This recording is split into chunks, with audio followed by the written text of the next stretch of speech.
all in the online platform Shabda Vidya Mandir. Today we are going to start a new chapter, that is triangle. And you know already, you have in your last classes, previous classes, you have learned about the triangle and its classification also it is completed. Okay, so you know based on angle and based on side there are 6 type of triangles, and 3 are based on sides and 3 are based on angles. So you know all about the classification of triangles. And one more thing you have learned, that is the congruency of triangles. Congruency also done in your previous classes. So these things has been done. In this chapter, in this class, we will be learning about the similarity of triangles. Okay, so basically we will be learning the similar things. So what is similar figure? What is similar figure? So two figures will be called, they are similar if their angles are same, all the angles are same, and the sides, if it is having a polygon, so their sides should be in a same ratio. Okay, sides will be in a same ratio. Then if these two conditions satisfied in a figure, then we will be calling the figure as a similar figure. For example, let's take an example of a square. Okay, so you know that in a square all the angles are 90 degree. Okay, so if we take a smaller size of square, then also all the angles will be 90 degree. Okay, only the size and shape will be changed. Okay, and the sides will be in a same ratio, because if we reduce the side of the square into the half of its original side, so all the sides will be same for the square, and all the sides will be done half. Okay, so the ratio will be same in both the cases. Ratio of the sides will be same. So these two squares we can say they are similar. Okay, and in case of the congruency, we need the sides are also having same length, or they should fit on each other. Okay, that is called the congruency of a figure. And in case of the similarity, they don't have to fit on each other. Actually, they have to maintain these two conditions. Angles should be same and sides should be in a same ratio.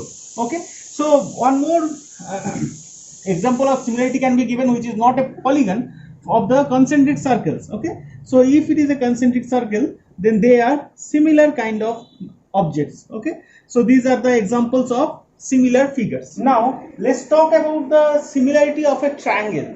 Okay, so if we take a triangle here,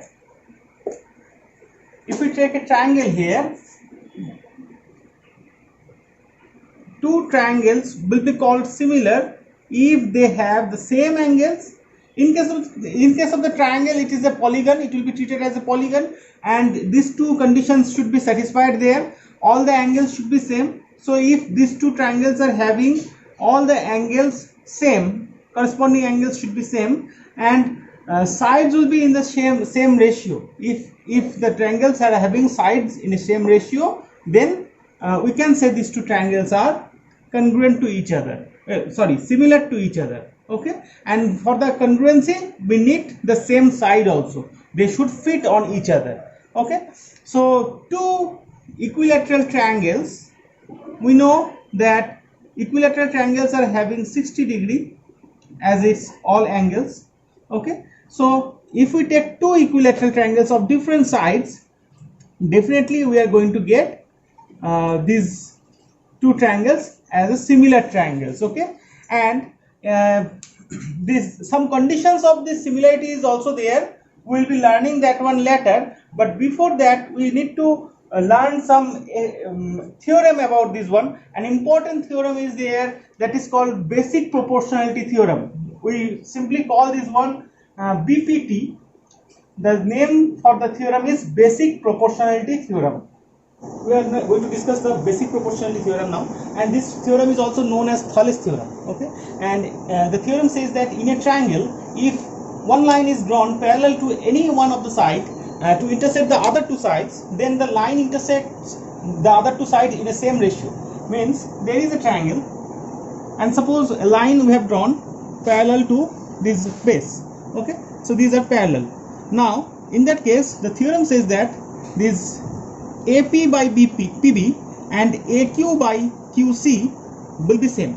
Okay, this line will divide the lines, the sides of the triangle in the same ratio, right? So theorem says that AP by PB should be equals to AQ by QC. This one has to prove.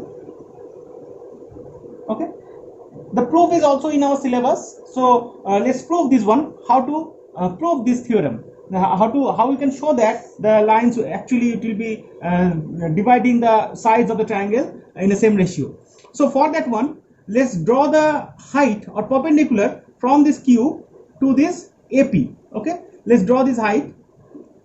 Let's take a different triangle here, a bigger triangle. Let's take.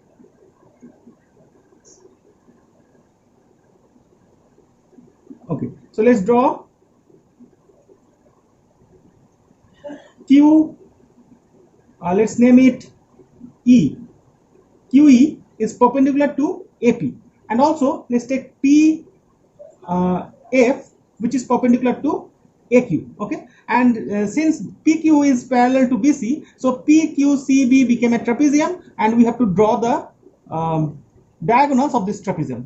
We have drawn these things as our construction. Okay, so in a construction, QE we have drawn, which is perpendicular to AP, and PF we have drawn, which is perpendicular to AQ, and we have joined the diagonals BQ and PC of this trapezium PQCB. Okay, so this is the constructions. Now let's start the proof.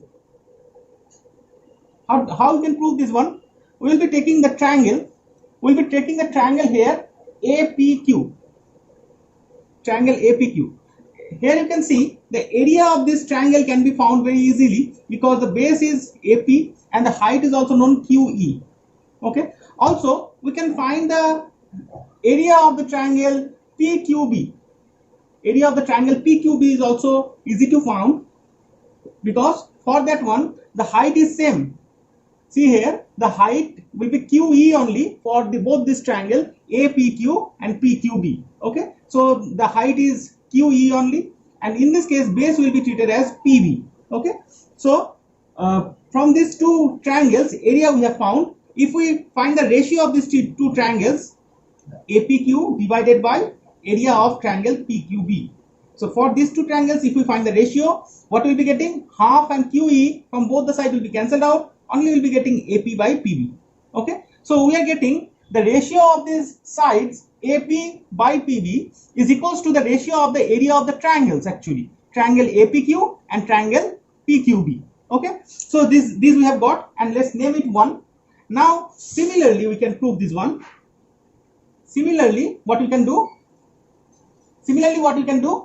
from the triangle APQ and triangle PCQ, these two triangles if we take, in that case our height will be taken PF, right? So if we write that one directly, what we can write, APQ divided by triangle PQC, their area is equals to half into AQ into PF divided by half into